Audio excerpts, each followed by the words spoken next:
lo dijo en la primera hora. 7:40 en la mañana, le envío un abrazo caluroso a mi querida amiga y colega Giovanna Tassi. Me dice que en la región amazónica es asueto, Día de la Amazonía, es el 12 de febrero, pero claro, el 11 de febrero hoy es Día de Asueto. Gracias a Giova, le envío un abrazo a la distancia. Igualmente, quiero trasladar públicamente este mensaje que me escribió la secretaria de Seguridad del municipio metropolitano, la doctora Daniela Valareso. Era a propósito de la entrevista que íbamos a tener con el doctor Sempertegui. No pudo conectarse el doctor Sempertegui por un problema familiar, así que vamos a procurar reagendarle.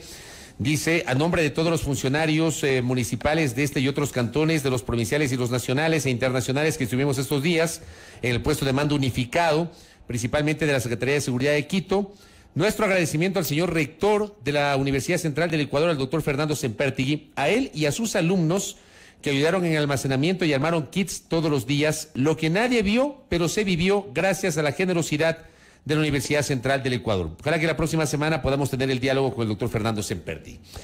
¿Cómo le va, señora Belkis? Bien, bien, aquí. Extrañada ayer, ¿ah?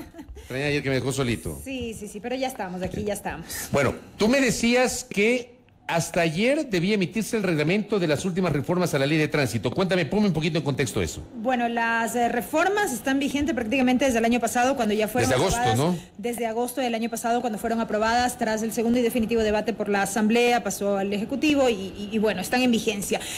No obstante, se había determinado, entiendo, algún plazo para poder expedir el reglamento de aplicación, sobre lo cual se dice mucho, ¿no? Hay criterios en el sentido de que no necesariamente el reglamento es un impedimento para la aplicación de una normativa, pero vamos, sí que ayuda a instrumentar un poco aquellos temas que se plasman en la norma macro, si se quiere, y ese plazo en el caso de la ley de tránsito ya feneció este 10 de febrero, este jueves 10 de febrero, plazo en el que el Ejecutivo debía expedir este reglamento, es a quien corresponde, insistimos, para poder instrumentar lo que se plasmó en esa normativa que fue reformada. Recordemos, varios temas se incorporaron, sobre todo se había dado mucho énfasis de lo que tiene que ver con educación vial, el tema de los derechos de los peatones, entre otros aspectos. Entonces, seguimos a la expectativa y esto no es nuevo, sucede... voy a utilizar un término, a veces sucede de manera recurrente con el tema de los reglamentos a las leyes que no se expiden en el tiempo en el que se tiene previsto. Y entendiendo que la expedición de reglamentos es una facultad privativa del Ejecutivo. La ingeniera Paola Carvajal está con nosotros. Ella pertenece o lidera el Observatorio y Fundación Ciudadana de Movilidad y Seguridad Vial. ¿Cómo le va, ingeniera? Qué gusto, bienvenida, buen día. ¿Cómo está, Fabricio Belkis? Qué gusto escucharlos desde acá, desde El Manso, desde Guayaquil. Está desde El Manso, muchas gracias. Desde mi ciudad. Muy bien, estoy con dos guayaquileñas entonces en este momento al aire. Le pregunto, ¿es correcto esto? Hasta ayer debía ser expedido el reglamento. ¿Qué pasó con el reglamento?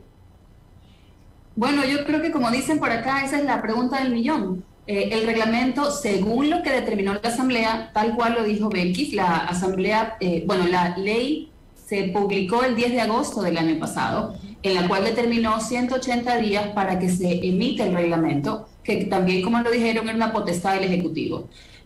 Pues no hay reglamento. Esa es la pregunta del millón, ¿dónde está?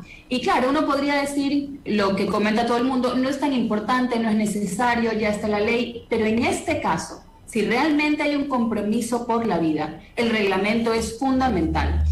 Si la ley nos dice qué hay que hacer, el reglamento tiene que decir cómo hacer eso. Y sin este reglamento, pues la excusa de los distintos niveles de gobierno, por decirlo de alguna forma, o de incluso del gobierno central, es que como no hay reglamento, no lo puedo terminar ejecutando. O sea, hay un sinnúmero de elementos que son fundamentales si de verdad se quiere trabajar y se quiere velar por la vida. Recordemos la cantidad de muertos el año pasado en nuestras vías, 2.131 muertos en un año. Eso quiere decir que cada 6 horas en nuestro país hay alguien que está muriendo en nuestras vías. Entonces aquí es un pedido al Ejecutivo para que su compromiso por la vida sea real. Porque así como hay una preocupación por la salud y el tema de la pandemia, lo hemos escuchado en los últimos 2 años, los siniestros de tránsito también son otra pandemia. Y le voy a hacer una frase al final para que vean la magnitud de este problema, pero ese dato me lo voy a guardar al final de la entrevista. Paola, buenos días, perdón. Sí, justamente, ¿qué es lo que permite instrumentar puntualmente el reglamento en lo que se refiere a estas reformas a la ley de tránsito? Mire, yo les puedo dar, bueno, una ley que es bastante amplia, que tiene un sinnúmero de capítulos, pero voy a tratar de dar ejemplos bastante más sencillos para que quienes están escuchando también comprendan la importancia. La ley dice que hay zonas escolares y hay hospitales donde donde la velocidad de circulación, tiene que ser de 20 kilómetros por hora. La pregunta es, ¿qué es una zona de circulación de 20 kilómetros por hora? O sea, son 10 metros, es la puerta del colegio, es la puerta de la escuela, es una cuadra, es 1 kilómetro. O sea, ¿qué implica una zona escolar? ¿Son 50, son 30 metros antes? O sea, o va a determinarlo cada municipio. Este tipo de cosas, este tipo de preguntas, si no tienen respuesta en el reglamento, no se pueden implementar. Por ejemplo, en la ley, que es una de las cosas que las organizaciones sociales, que hoy estamos unidas, que somos una coalición de 5 organizaciones sociales a nivel nacional, lo conseguimos que la Asamblea incorpore la obligatoriedad de las casas comerciales que al momento de vender una motocicleta, entregue también el casco como un elemento de seguridad. Así como los vehículos tienen bolsas de aire, estos airbags, y tienen cinturones de 3 puntas, bueno, pues la moto se tiene que vender con el casco de seguridad como el principal elemento para proteger la vida, ¿no? Y un casco homologado. Y lo que dice la ley es que las casas comerciales tienen que llevar un registro de cada una de las motos que han vendido y la entrega de estos cascos. Y la pregunta es, ¿cómo hago el registro? ¿Lo hago en papel? ¿Lo hago en Excel? ¿Le mando por WhatsApp? ¿Va a haber una base de datos? Porque si no, esto queda en letra muerta. Y alguien dirá, sí, aquí tengo el registro, se lo entrego en un papel y no termina teniendo la efectividad que se requiere. Aquí básicamente lo que se quiere es proteger la vida. No podemos seguir con más de 21.000 siniestros en las calles. Y por ejemplo, una de las cosas fundamentales es también obligarnos a utilizar la palabra siniestros. Porque todo el mundo habla de accidentes de tránsito. Los accidentes no son evitables. Los siniestros de tránsito sí. Y en el caso de los siniestros de tránsito, esto implica que viene de una decisión de alguien y que se pueden evitar. Doy ejemplos.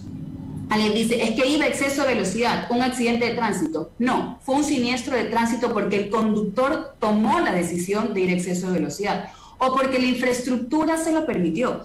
Hoy a nivel internacional se habla de un enfoque del sistema seguro, en el cual se reconoce que el ser humano va a cometer errores. Y si el ser humano va a cometer errores, es responsabilidad de las autoridades que el entorno sea lo más seguro. Esto quiere decir las infraestructuras que sean seguras. Entonces, hay una serie de elementos que son necesarios que el reglamento los puntualice para que todo el mundo tenga un marco sobre el cual actuar. Y obviamente actuar a favor de la protección de la vida. Ingeniera Paola Carvajal, desde agosto que se implementaron, que comenzaron a regir estas reformas, ¿qué tan positivo ha sido su aplicación ya en la práctica al margen de la ausencia de un reglamento? ¿Qué se ha podido aplicar sin la necesidad de reglamento y qué ha sido lo positivo que en estos meses se ha podido destacar justamente de esta reforma, ingeniera? Bueno, yo creo que esa no es una... Mire, sí es una pregunta que yo podría contestar, pero sería interesante escuchar la respuesta de las autoridades, que son los llamados en este momento a aplicar la ley. Lo que más hemos visto, y tal vez el mayor beneficio para el ciudadano, ha sido la remisión de las multas. Sí, que es completamente necesario por las condiciones de las pandemias económicas, pero usted puede ver los números. O sea, 6 meses después, los números de siniestros se van incrementando. 2021 tuvo más muertos y más siniestros que el 2020. Entonces, aquí necesitamos mayor compromiso, un marco reglamentario muy claro para poder tener resultados efectivos. Porque la ley nos dice qué hay que hacer, pero no estamos con claridad de cómo hay que hacer. Pero usted, por ejemplo, desde su experticia, desde su conocimiento y desde su condición justamente de cabeza del observatorio que representa, ¿usted estaba de acuerdo con el producto final que salió de la Asamblea Nacional y que está en vigencia y que reformó la ley de tránsito, ingeniera? No estábamos de acuerdo en su totalidad y de hecho tuvimos algún momento alguna oportunidad de conversar. Nos preocupaba mucho y de hecho va a ser una nueva lucha, por decirlo de alguna forma, en la reforma del COIP, porque se dan muchas... Aquí hay un tema claro, las licencias y los puntos de conducir, primero es un buen mecanismo que ha ayudado a la reducción de siniestros y hay evidencia a nivel internacional. Que tenemos que mejorar en su aplicación local, lo tenemos que hacer. Pero no podemos estar regalando puntos para que la gente se sienta mejor. La licencia es una responsabilidad enorme, no es un derecho. es una responsabilidad a la cual uno tiene que cumplir muchos pasos antes de poder obtenerla. También nos hubiera gustado un poco más de refuerzo, digamos, en las características de los vehículos para que los vehículos sean más seguros. No es una ley que nos encantó cómo salió, pero definitivamente tiene cosas positivas. Y además, si esa es la ley que tenemos, pues tenemos que a través del reglamento de alguna forma sacarle el jugo, como decimos aquí en la costa, para que sea positiva. Lo que queremos, una vez más, Fabricio, y a mí me disculpe que yo lo voy a repetir como loro, queremos un reglamento que salve vidas. Y está en las manos del Ejecutivo disponer que los organismos técnicos, en este caso el Ministerio de Transporte y la Agencia Nacional de Tránsito, pues se pongan a trabajar. Porque le cuento algo, estamos 6 meses ya con el plazo vencido y todavía no hay ni siquiera un borrador de reglamento. Justamente hacia allá iba mi siguiente pregunta, Paola. ¿Han tenido ustedes como organizaciones que entiendo se han aglutinado justamente alrededor de este tema, han tenido la posibilidad de tener un acercamiento con el Ejecutivo? Porque asimismo entiendo que lo que se busca es poder elevar estas observaciones y estas propuestas para tratar de construir de manera conjunta este reglamento. ¿Es así?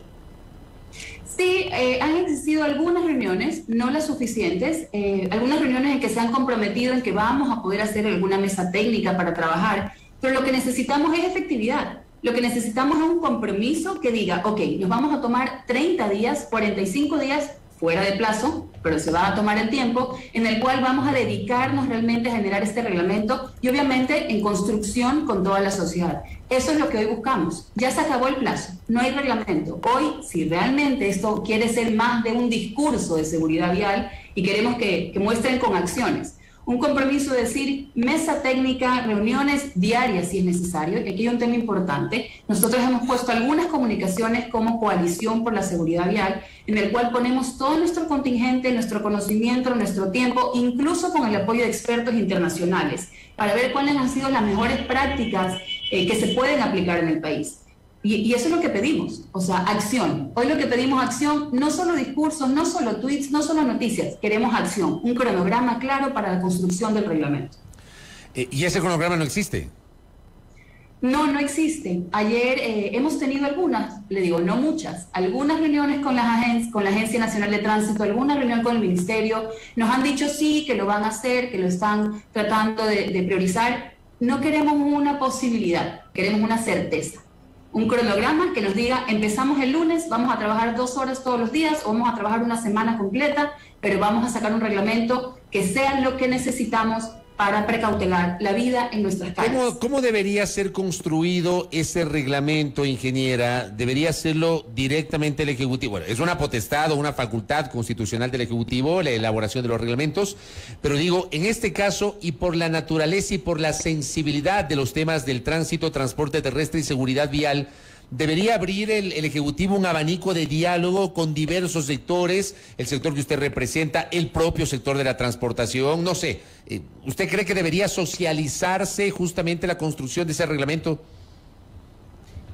Bueno, me parece personalmente creo que sería lo más adecuado, sobre todo porque entendemos que es un tema bastante específico, digamos. O sea, ojalá todo el mundo comprendiera lo que implica la seguridad vial. La seguridad vial no se trata solo de educación vial, no se trata solo de saber cuál es el paso cebra y por dónde cruzo, o no se trata de saber o hacer una campaña en los peajes cuando hay feriado en que te dice anda más despacio. La seguridad vial es mucho más amplia. La seguridad vial implica vehículos seguros, implica una institucionalidad fuerte, protocolos de respuesta tras siniestros, implica una construcción de infraestructura segura que incluso pueda perdonar los errores de los usuarios. Entonces sí, ojalá se abriera para debates serios, debates claros, para realmente escuchar propuestas y que no sea un documento nada más que se emita por cumplir. Si hay un compromiso real por la vida, el Ejecutivo tiene la herramienta hoy, un reglamento que se pueda construir a favor de la vida. Paola, ¿podemos ampliar un poco más lo que hacía referencia usted en torno al Código Orgánico Integral Penal, entiendo, en materia de tránsito? Sí, aquí yo me disculpo una vez si digo alguna barbaridad. Yo siempre digo que yo no soy abogada y aparte acoto, gracias a Dios, porque me encanta mi carrera, me encanta lo que hago. Pero acuérdense que toda la parte de las multas ya no se recogen en el COIP, de todas estas sanciones, de todos estos delitos, infracciones, se recogen en el COIP. Y el problema es que hubo esta digamos, que se facilitó, bueno, no se facilitó, digamos que se redujo la sanción. El momento de ciertas comportamientos inseguros o comportamientos riesgosos implican que ya no van a quitarse puntos. Entonces, si usted anda sin casco en una moto, pues ya no le quitan puntos. Si usted no le hace caso a la gente de tránsito, ya no le quitan puntos. Y los puntos es como que lo más preciado para alguien que conduce, porque es lo que le habilita a mantener su licencia vigente. Entonces, este tipo de conductas riesgosas, si en el COIPE no se corrige y no se sanciona de forma fuerte, pues vamos a tener solo más siniestros. Y aquí que quede mucha claridad. Hoy el Ejecutivo y todos sus ministerios y sus secretarías y sus agencias son los responsables de los resultados que tengamos en las calles. Primero porque el reglamento lo tienen que sacar ellos. Entonces, si nosotros seguimos con un incremento en las cifras de fallecidos y de lesionados, los responsables son ellos. Entonces, pongamos la responsabilidad a quien le compete. Necesitamos el reglamento para que todos como sociedad podamos reducir estos números. Tengo un par de aportes de nuestra audiencia. Me escribe la dirigente política Natasha Rojas y plantea esto, ¿no? Es decir, Quito es una ciudad que su municipalidad no toma medidas para evitar los siniestros. Me refiero por la infraestructura vial que tenemos, pregunta Natasha. Me entiendo que esa es la realidad también de muchos cantones. ¿Cómo le ve usted este comentario de Natasha Rojas, ingeniera Paula Carvajal? De hecho, Natasha, yo le podría decir que sí, y esta es la realidad de los 221 cantones, porque hay una condición que estaba en la ley de transporte incluso antes de la última reforma, pero en la última reforma se aprueba con mucha más fuerza, y esto, por ejemplo, es una de las cosas positivas, el aplicar auditorías de seguridad vial. ¿Qué es una auditoría de seguridad vial en la infraestructura? Básicamente hacer un examen a la infraestructura existente para ver qué es lo que se tiene que modificar. Desde, por ejemplo, hay semáforos que no se ven porque hay una planta, o hay retornos que no deben realizarse porque son inseguros. Entonces, esta auditoría lo que te permite es identificar y actuar. Entonces, sí, los municipios son responsables de la infraestructura y que esta infraestructura salve vidas. Y esta es responsabilidad de los 221 municipios. Pero claro, los municipios podrían decir, es que bueno, como no sale el reglamento y no tengo claridad en todo lo que tengo que hacer y cómo aplicarlo, podrían salvar esta responsabilidad. Entonces, una vez más, y más bien si ella es una dirigente, un llamado a que se unan todas estas organizaciones sociales en las que estamos trabajando por la vida para empezar a presionar de forma positiva, yo hablo de una presión positiva, para que tengamos un reglamento a favor de la vida. En el caso de Quito, los números de los siniestros son súper alarmantes, realmente alarmantes, y más en esta época en que tenemos este invierno, en que las lluvias, en que te complica la circulación. Entonces, esta debería ser un tema del conjunto completo de los ciudadanos. No queremos más muertos en las vías. Correcto. Acá en cambio mi colega Eduardo Córdoba me escribe y pregunta, ¿se puede tomar como punto de referencia y de comparación al 2020, cuando por efectos de la pandemia se redujo la circulación vehicular y un montón de actividades más? No pretendo justificar, me dice, la estadística es terrible, pero creo que es pertinente, porque claro, hay mucha discusión sobre que hay cuestiones que no se pueden comparar con 2020, porque 2020 tuvimos un año totalmente irregular, confinados, se redujo la movilidad, etcétera, ingeniera. Pero es que yo no estoy comparando con el 2020, estoy comparando con el 2021, en que ya las actividades estaban bastante retomadas, y si quiere podemos comparar con el 2019. Las cifras siguen siendo las mismas. O sea, la cantidad de muertos no ha bajado. Entonces, ¿qué vamos a esperar? ¿Tener 3.000 muertos por año, 4.000 muertos por año, 5.000 muertos por año? O sea, ¿hasta cuándo la sociedad va a tolerar la cantidad de fallecidos que tenemos en siniestros que son evitables? Los siniestros de tránsito no son accidentes, son resultado de decisiones, tanto de quien conduce un vehículo, como de las autoridades que son responsables de la infraestructura, como del gobierno nacional que permite importación de vehículos inseguros. Oye, ingeniera, bueno, le cuento, tengo un reporte de sintonía de un profesional del volante, el señor Arturo Changoluisa, que nos está escuchando. Él es de la cooperativa California 129, está trabajando y está en sintonía de nuestra estación. Aprovecho para mandarle el saludo al señor taxista de esta cooperativa que está en sintonía, y aprovecho para preguntarle a Paola Carvajal, en el reglamento, ¿cuál es el papel de las cooperativas, de las compañías de transporte, de pasajeros, de carga? ¿Hubo alguna modificación? ¿Hubo un cambio en las reglas para este sector de la transportación, ingeniera? Bueno, lo principal que se ha mantenido y que realmente no se hizo cumplir, y es que trabajen como compañías, como empresas, como cooperativas en su conjunto. Recordemos este trillado concepto, pero poco aplicado, de caja común, en el cual va a eliminar esta competencia porque agarro yo un pasajero primero, porque no lo agarro, porque me meto y te voy cerrando. Entonces, de estos procesos nosotros tenemos ejemplos que demuestran que es viable de cara al servicio y que su siniestralidad baja bastante. Por ejemplo, los sistemas BRT que tenemos en Quito, que tenemos en Guayaquil. Entonces, por ejemplo, es una de las tareas pendientes de por lo menos el 90% de las empresas transportistas en el país. Trabajar bajo caja común para que trabajen como empresa. Incluso esto va a permitir ahorros internos de las cooperativas. Hoy conocemos que cada uno compra, o la mayoría, voy a hablar por la mayoría, compra el aceite y el filtro de un conocido en lugar de ir a negociar por las cantidades que necesitan por la flota completa. O sea, es distinto comprar un filtro y un galón de aceite para hacer mi cambio a comprar pues 100 canecas y 200 filtros. ¿Me explico? Algunas cosas desde el punto de vista económico que van a tener un impacto obviamente en la calidad del servicio. Tareas hay para todos. Recordemos que la seguridad vial al final es de corresponsabilidad de todos los ciudadanos, porque todos somos actores en algún momento con la infraestructura, ya sea como peatones, ciclistas, motociclistas, conductores de vehículos particulares y obviamente pues operadores de servicio de transporte. Volviendo al tema del reglamento, si bien ya se lo ha dicho, es potestad del Ejecutivo expedirlo, de aquí en más, desde las organizaciones de la sociedad civil, ¿qué se viene? Insistir, y yo más bien ahí les agradezco a ustedes el espacio, porque es lo que nos toca como sociedad civil, seguir insistiendo para que se ponga atención para que este reglamento se ejecute. Nosotros hemos adoptado un compromiso de hacer una propuesta de borrador de reglamento. A veces es más fácil revisar que crear uno. Entonces nuestro compromiso como organizaciones civiles preocupadas por la seguridad vial es tratar de hacer un borrador y entregarlo para que podamos empezar la discusión con algo. Como les decíamos, sabemos que no hay ningún borrador, entonces esto es urgente.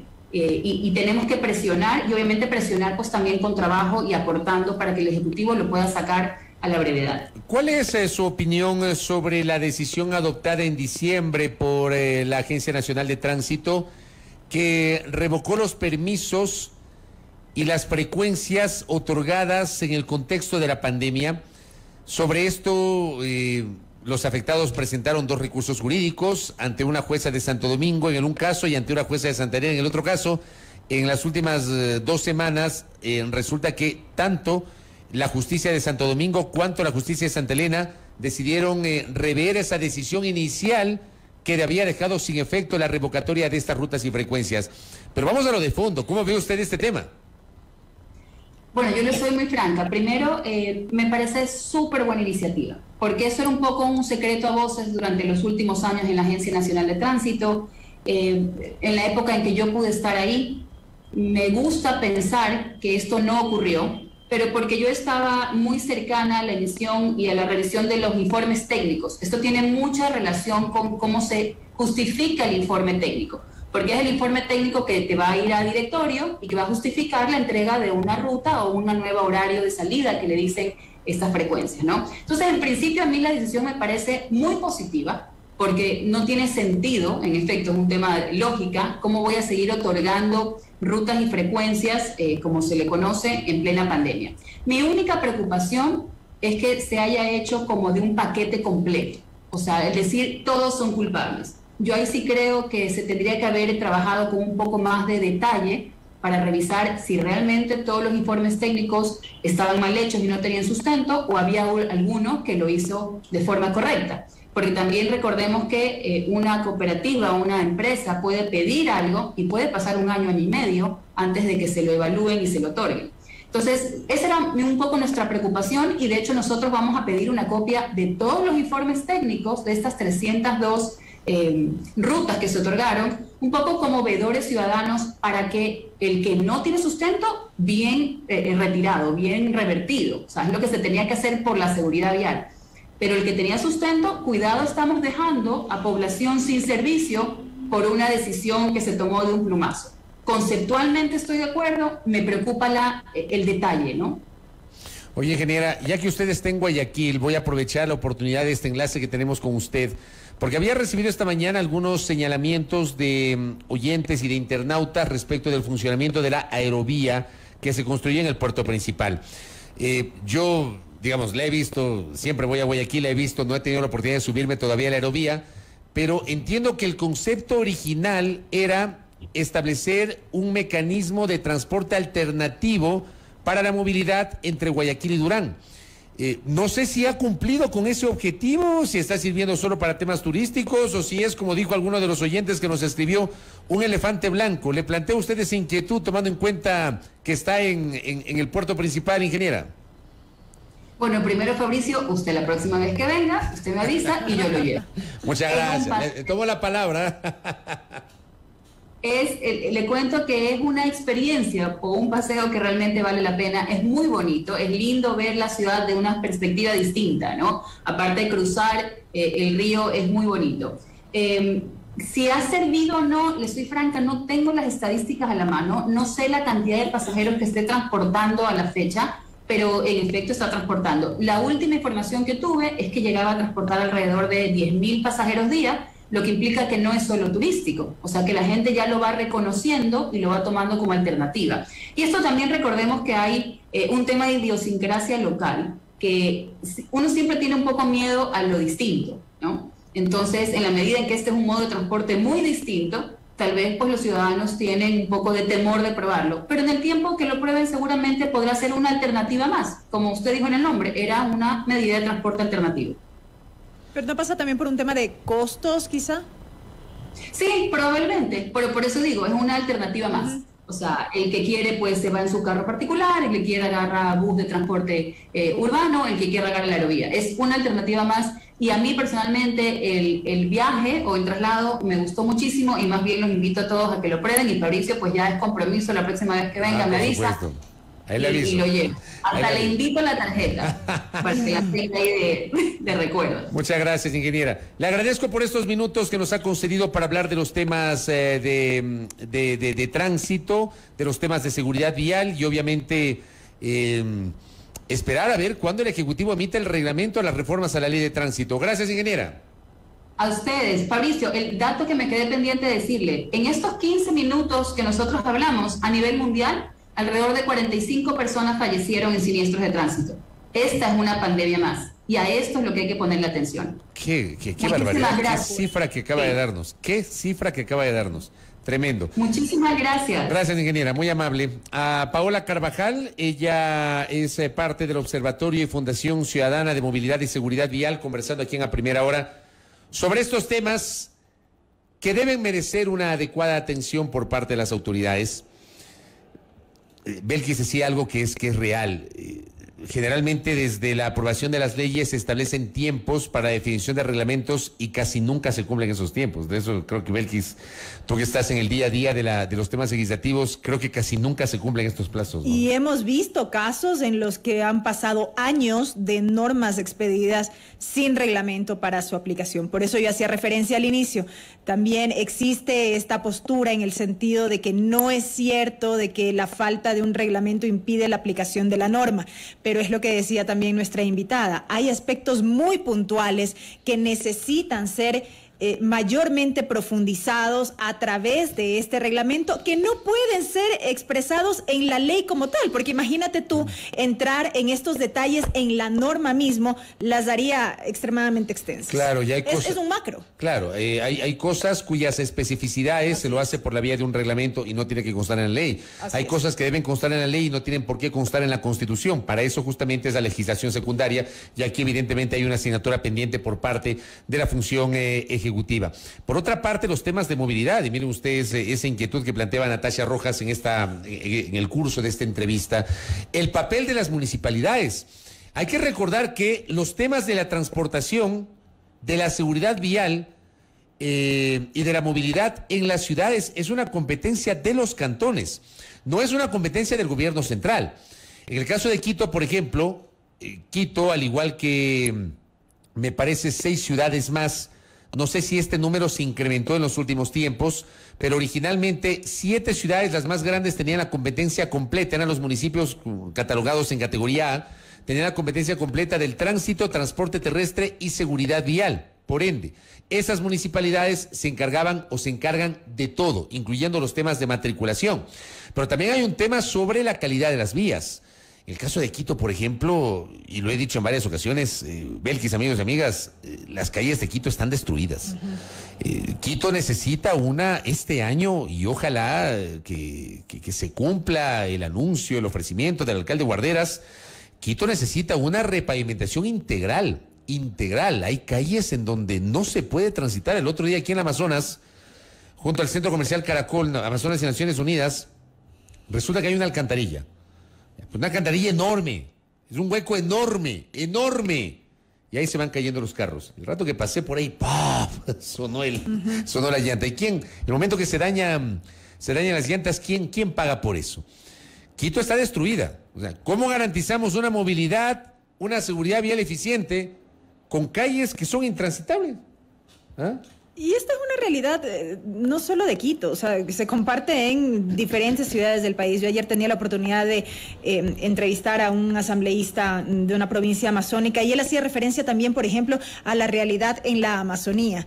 Y esto que también es recurrente, que lo hemos podido escuchar, el hecho de que son provincias amazónicas desde donde se extraen recursos como el petróleo y no precisamente esos recursos, producto de esas actividades, son invertidos en esas localidades, en esos territorios. Entonces, una muestra de aquello, decía él, o hacía referencia precisamente al estado de vías en las diferentes ciudades de la Amazonía. Correcto. Un par de mensajes aquí que tenemos de nuestra audiencia. Por ejemplo, nos decían en la transmisión de YouTube, ¿quién controla la emisión de licencias de manejo si haber cumplido estrictamente con los procesos de aprendizaje? Porque una de las causas de siniestros es la impericia de los conductores, nos dice Pluma Fina en la transmisión de YouTube. Rafael Solórzano de la Cruz nos señala, en Loja funciona muy bien la caja común de todas las empresas de buses, que es algo que lamentablemente aquí en Quito debería ser el ideal y no se ha aplicado.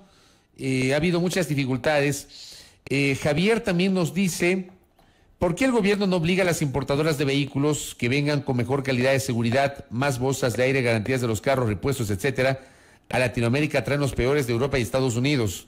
Comentario justamente de nuestro oyente, ¿no? Acá don Luis Saltos dice... Dice que la aerovía en feriado es gratis. Acá, por ejemplo, don Jofre Orlando Mora, ¿qué se ha hecho para capacitar a la sociedad? ¿Por qué si no hay un cambio de actitud, por más ley buena que se haga, no valdrá de nada? La verdad, capacitación, esto es un cambio en los sindicatos, el cambio de mentalidad de los dirigentes de dichas escuelas. Y porque también pasa por un tema de política pública. Claro, ¿no? otorgan licencias sin presencia de interesado, alumno, etcétera. Esto es real, nos dicen. Claro, un tema de política pública. Correcto. Sí, sin duda. Primera plana. Todas las noticias, todas las voces.